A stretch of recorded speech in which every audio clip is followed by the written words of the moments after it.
My mom sent me a text, "You're banned from Thanksgiving until you apologize, idiot." No call, no explanation, just a cruel line flashing on my screen. So I smiled, shut my wallet on their holiday, and made plans of my own. 3 days later, while they were carving turkey without me, the bills I'd stopped paying hit hard.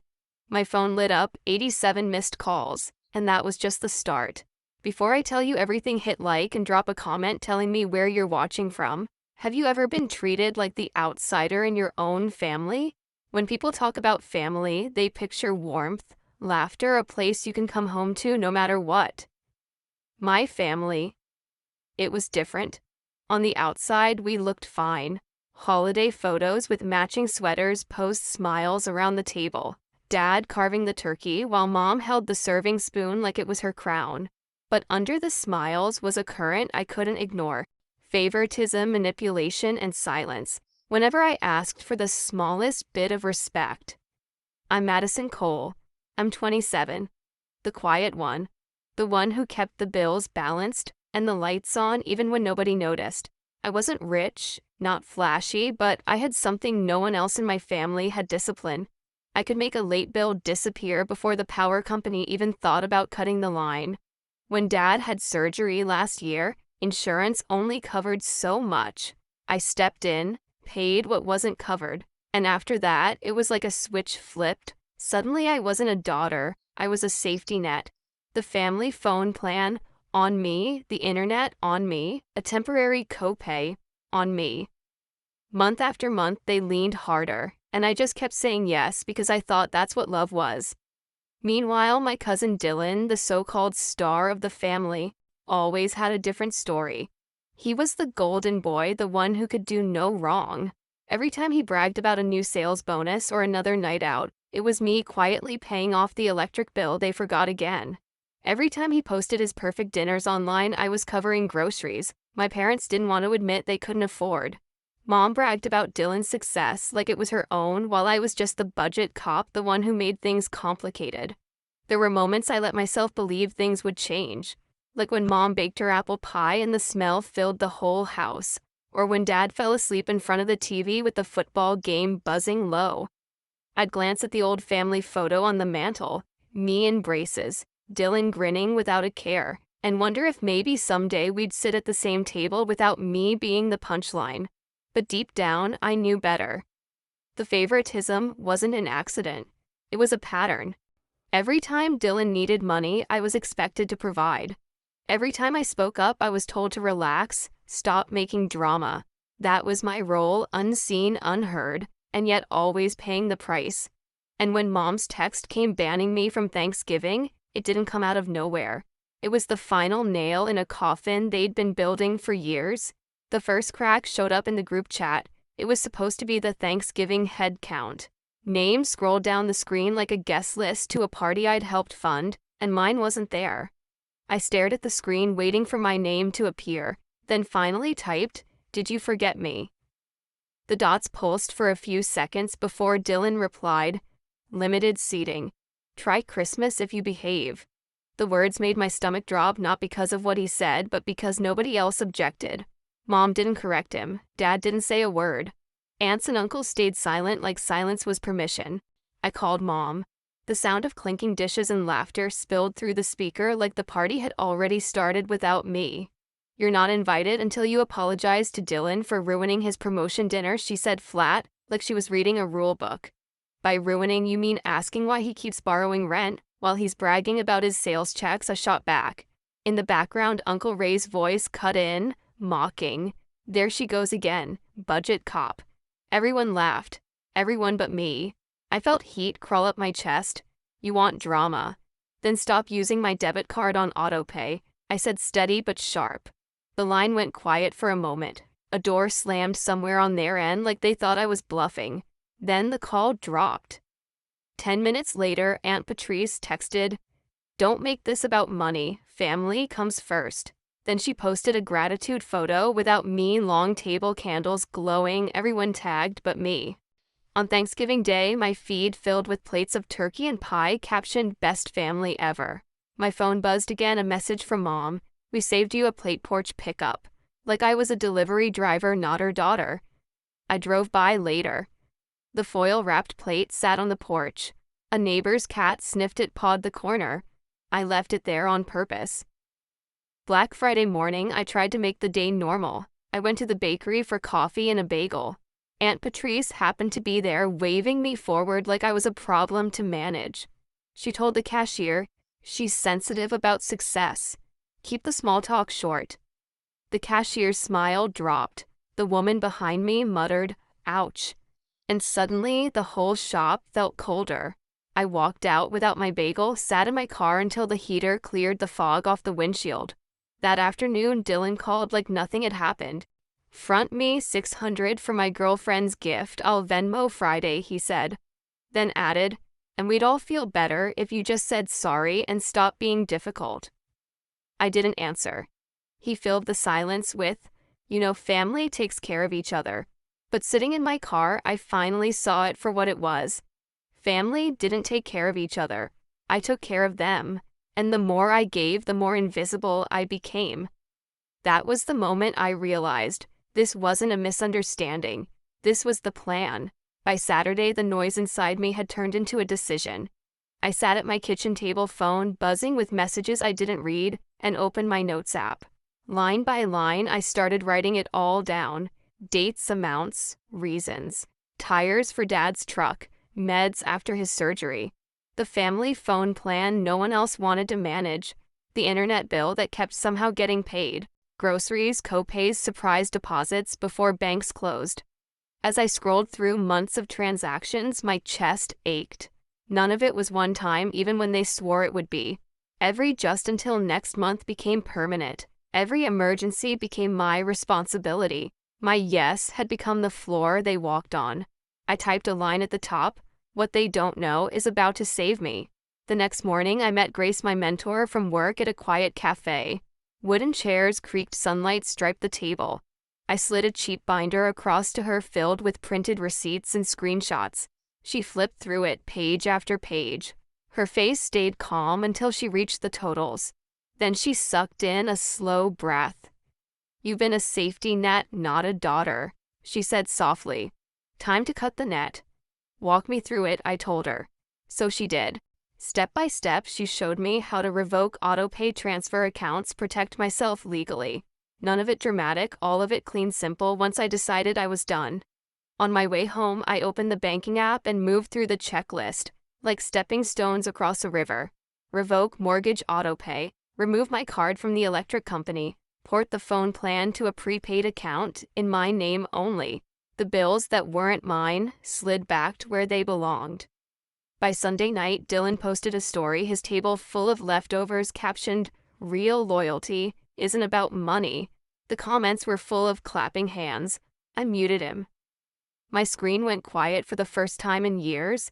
Monday afternoon, I was in the hardware store when I heard Uncle Ray's voice in the next aisle. "We've got her in line now. She'll come around." I kept walking. Bought light bulbs. Stuck the receipt in my pocket like a small promise to myself. That evening, Mom left a voicemail that started calm and turned cold. "Since you won't apologize, skip Christmas too. And don't embarrass us with your loan spreadsheets." I listened twice. Deleted it. Sat still in my quiet apartment, realizing their silence didn't scare me anymore. 2 days later, the frantic call came. Mom's voice cracked through the line. "The mortgage didn't clear," she said, as if the world had tilted. I felt something settle in me then, like a stone dropping to the bottom of a lake. "I'll come by," I told her, "and I'll bring the binder." The kitchen smelled like old coffee when I walked in. The blinds were half open, light slicing across the table where Mom sat with her hands folded, tight knuckles, pale. Dad eased into a chair, his face gray around the mouth, like he hadn't slept in days. I set the binder down between us. Its cheap plastic cover looked out of place on the wooden table where we'd eaten thousands of meals together. "This is private," I said, glancing toward the hallway. "No audience." Dad rubbed his forehead. "We thought Dylan was helping." He whispered, his voice almost apologetic. I slid the binder toward him, turned it so the pages faced them. "He told you that because I was paying," I said. "Here are the transfers, every one of them from my account straight to your mortgage company." Mom's hands trembled as she flipped through the pages. Grocery receipts, utility bills, prescription costs, the phone plan, the internet, the credit card payments, 3 years of lines, 3 years of me. You banned me from Thanksgiving until I apologized, I said quietly. So I stopped paying for the holiday you enjoyed without me. And I'm done funding the parts of me you're ashamed of. The front door opened and Dylan strolled in like he owned the place. He froze when he saw the binder. His smirk slipped. "You're really doing this?" he asked, his voice sharp, like my choice was an attack. I pulled a clear sleeve from the binder and slid it across the table. His text messages were highlighted in yellow. The dates, the all Venmo Friday, the weeks that turned into months, the money that never came back. He scanned them. His jaw worked. No words came out. "You can call it betrayal," I said, my voice steady, "but it's a boundary." Mom's lips parted, but nothing came. Dad stared at the totals on the last page, eyes wet. "We didn't know," he said again, as if repetition could make it true. "You didn't want to know," I corrected. "It was easier to pretend Dylan was your success story, and I was just difficult." Dylan snapped, "You can't just leave them like this." I laughed, soft, tired. "I'm leaving them like adults, which you also are." His mouth opened, closed. He looked away first. "I'm not asking for anything back," I added, tapping the binder once with my finger. "I'm just done. From now on, you handle your bills." I left notes on which accounts to call, how to set up autopay. "I'm not your bank." The silence pressed in. The refrigerator hummed. A car passed outside. Finally, Dad's voice broke it. "What about Christmas?" His tone was thin, fragile. I met his eyes. "I'll see how I feel." And I meant it in a way I'd never allowed myself to mean anything with this family. I tucked the binder under my arm and walked out. The afternoon was bright, ugly, and clean. Each step to my car felt like a door closing behind me. Driving home, I stopped at a red light. Fear rushed through me. What if they cut me off completely? What if no one called again? The green arrow lit and I turned. And in that turn, I realized I'd been living in fear of their silence for years. Maybe silence was exactly what I needed. By the end of the week, the family group chat flickered with awkward messages, "Who can help reorganize bills?" followed by strings of emojis, and no volunteers. Someone typed Dylan and he replied with a single eye roll. Then the chat went dead. Aunt Patrice posted a quote about humility on Facebook, and for the first time in years, no one tagged me under it. Dylan's weekend photo dumps shrank. No more fancy dinners, just board games under dim lamps. Mom sent a recipe for casserole like nothing had happened. I didn't reply. 2 days later, another text. "I didn't realize how much you did. We'll figure it out." I read it twice, set the phone down. At night, I made tea in my quiet kitchen. Balanced my own budget. The numbers looked simple when they only belonged to me. Still, their voices echoed sometimes. "Dad's, what about Christmas?" "Dylan's, you can't just leave them like this." But then I'd remembered the binder, the porch plate of turkey, the way Mom typed "idiot" in her text, like I wasn't her daughter, and the echoes faded. One evening, the phone buzzed. "Dylan."